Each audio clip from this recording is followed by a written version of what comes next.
നമസ്കാരം. 7 ആഴ്ചകളായി രക്തരൂക്ഷിതമായ മധ്യപൂർവേഷ്യൻ ആകാശത്ത് അപ്രതീക്ഷിതമായ ഒരു നിശബ്ദത. ഇസ്രയേലും ലെബനനും തമ്മിലുള്ള 10 ദിവസത്തെ വെടിനിർത്തൽ. എന്നാൽ ഈ ശാന്തി യഥാർത്ഥത്തിൽ സമാധാനത്തിലേക്കുള്ള ആദ്യ പടിയാണ്, അല്ലെങ്കിൽ കൂടുതൽ വലിയ സംഘർഷത്തിന് മുൻപുള്ള ഇടവേളയോ എന്നതാണ് ഇപ്പോൾ ലോകം ചോദിക്കുന്നത്. അമേരിക്കയുടെ മധ്യസ്ഥതയിൽ പ്രസിഡന്റ് ഡൊണാൾഡ് ട്രംപ് പ്രഖ്യാപിച്ച ഈ താൽക്കാലിക വെടിനിർത്തൽ നയതന്ത്രപരമായി വലിയ മുന്നേറ്റമെന്ന നിലയിലാണ് അവതരിപ്പിക്കപ്പെടുന്നത്. ഇസ്രായേൽ പ്രധാനമന്ത്രി ബെഞ്ചമിൻ നെതന്യാഹുവും ലെബനൻ പ്രസിഡന്റ് ജോസഫ് ഔണും തമ്മിലുള്ള അപൂർവ സംഭാഷണങ്ങളാണ് ഇതിന് വഴിയൊരുക്കിയതെന്നാണ് റിപ്പോർട്ടുകൾ. എന്നാൽ ഈ കരാറിന്റെ അടിത്തറയിൽ തന്നെ നിരവധി അനിശ്ചിതത്വങ്ങൾ മറഞ്ഞുകിടക്കുന്നു.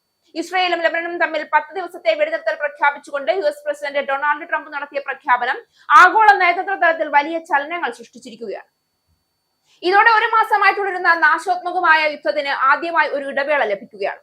ഇസ്രായേൽ പ്രധാനമന്ത്രി ബെഞ്ചമിൻ നെതന്യാഹുവും ലെബനൻ പ്രസിഡന്റ് ജോസഫ് ഔണും തമ്മിൽ നേരിട്ടുള്ള ധാരണയിലെത്തിയതോടെ 1973 ശേഷം ഇരു രാജ്യങ്ങളും തമ്മിലുള്ള ഏറ്റവും ഉന്നതതല ചർച്ചകൾക്ക് ഇത് വഴിയൊരുക്കുമെന്നാണ് കരുതപ്പെടുന്നത്.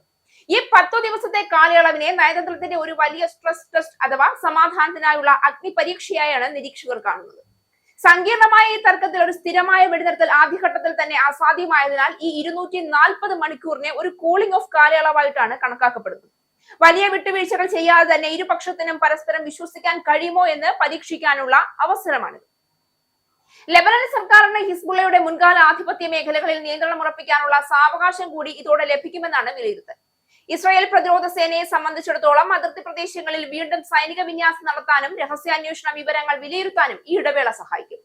മറുഭാഗത്ത് ലെബനന് തങ്ങളുടെ പരമാധികാരം തെളിയിക്കാനുള്ള ഒരു നിർണായക അവസരമാണ്. മിസൈൽ ആക്രമണങ്ങളോ വെടിവയ്പോ ഇല്ലാതെ ഈ 10 ദിവസം കടന്നു പോവുകയാണെങ്കിൽ ഹിസ്ബുള്ള ഉൾപ്പെടെയുള്ള സായുധ സംഘങ്ങളെ നിരായുധരാക്കാൻ ലെബനൻ സർക്കാരിന് അന്താരാഷ്ട്ര തലത്തിൽ കൂടുതൽ രാഷ്ട്രീയ പിന്തുണ ലഭിക്കും. ട്രംപ് ഭരണകൂടം നടപ്പിലാക്കുന്ന സമ്മർദ്ദ നയത്തിന്റെ ഭാഗമായാണ് ഈ നീക്കത്തെ വിലയിരുത്തുന്നത്.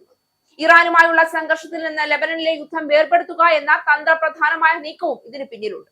എന്നാൽ ഈ വെടിനിർത്തൽ കരാറിന് വലിയ വെല്ലുവിളികളും ഉയരുന്നുണ്ട്. കരാറിൽ ഹിസ്ബുള്ളയെ ഔദ്യോഗികമായി ഭാഗമാക്കിയിട്ടില്ല എന്നത് വലിയൊരു ഭീഷണിയാണ്.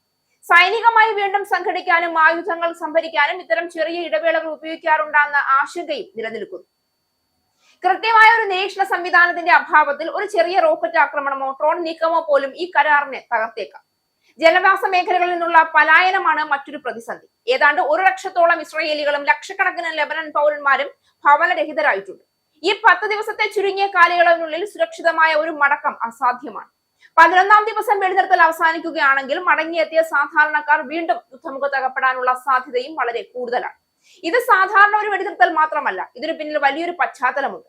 ഹിസ്ബുള്ള എന്ന ഇറാൻ പിന്തുണയുള്ള സായുധ സംഘടനയെ ലക്ഷ്യമിട്ട് ഇസ്രായേൽ നടത്തിയ വ്യാപകമായ ആക്രമണങ്ങൾ, ആയിരക്കണക്കിന് മരണങ്ങൾ, ലക്ഷക്കണക്കിന് ആളുകളുടെ കുടിയൊഴിപ്പിക്കൽ, ഈ യുദ്ധത്തിന്റെ ഭീകരതയ്ക്ക് ഒരു ഇടവേള നൽകാനാണ് ഈ 10 ദിവസത്തെ കരാർ ലക്ഷ്യമിടുന്നത്. എന്നാൽ പ്രശ്നം ഇതാണ്, ഈ കരാറിൽ പ്രധാന പങ്കാളിയായ ഹിസ്ബുള്ള നേരിട്ട് ഉൾപ്പെട്ടിട്ടില്ല. അതിനാൽ തന്നെ ഈ വെടിനിർത്തൽ എത്രത്തോളം നിലനിൽക്കുമെന്നതിൽ വലിയ സംശയങ്ങൾ ഉയരുന്നു. ഹിസ്ബുള്ള പൂർണ്ണമായ യുദ്ധനിർത്തലും ഇസ്രായേൽ പിന്മാറ്റവും ആവശ്യപ്പെടുമ്പോൾ ഇസ്രായേൽ തന്റെ സൈനിക സാന്നിധ്യം ലെബനൻ തെക്കൻ മേഖലയിൽ ഉണ്ടാകുമെന്ന് വ്യക്തമാക്കുകയാണ്. ഇതോടെ ഈ കരാർ ഒരു സമാധാന കരാറിന്റെ തുടക്കമല്ല, മറിച്ച് പരസ്പര അവിശ്വാസം നിറഞ്ഞ ഒരു ഇടക്കാല ക്രമീകരണമായി മാറും. ചരിത്രപരമായി പോലും ഇസ്രായേലും ലെബനനും തമ്മിലുള്ള ബന്ധം സംഘർഷം നിറഞ്ഞതായിരുന്നു. 1980കളിൽ ആരംഭിച്ച സംഘർഷങ്ങൾ മുതൽ ഇന്ന് വരെ ശാന്തി പലപ്പോഴും താൽക്കാലികമായ ഇടവേളകളായി മാത്രമാണ് നിലനിന്നത്. ഈ വെടിനിർത്തലിന്റെ മറ്റൊരു നിർണായക വശം ഇത് മധ്യപൂർവേഷ്യയിലെ വലിയ ജിയോ പൊളിറ്റിക്കൽ കളിയുടെ ഭാഗമാണ് എന്നതാണ്. അമേരിക്കയും ഇറാനും തമ്മിലുള്ള ചർച്ചകൾ, എണ്ണവിലകളിലെ അനിശ്ചിതത്വം, ഹോർമൂസ് കടലിടുക്കിലെ സംഘർഷം, ഇവയെല്ലാം ഈ ഒരു തീരുമാനത്തിൽ ഒത്തുചേരുന്നു.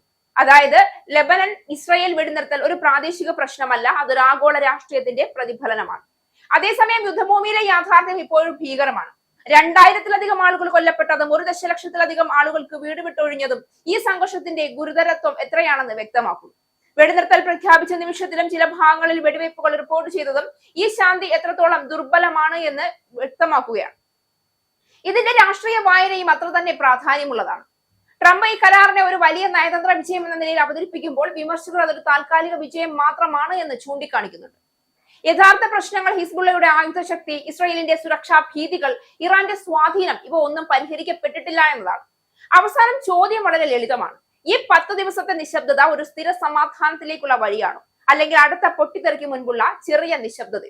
ചരിത്രം പറയുന്നത് രണ്ടാമത്തേതിനാണ് കൂടുതൽ സാധ്യതയുള്ളത് എന്നതാണ്. എന്നാൽ പ്രതീക്ഷ ഇപ്പോഴും നിലനിൽക്കുന്നു. ഈ ചെറിയ ഇടവേള വലിയൊരു മാറ്റത്തിന് വഴിയൊരുക്കുമോ എന്നത് അടുത്ത ദിവസങ്ങൾ തന്നെ വ്യക്തമാക്കും.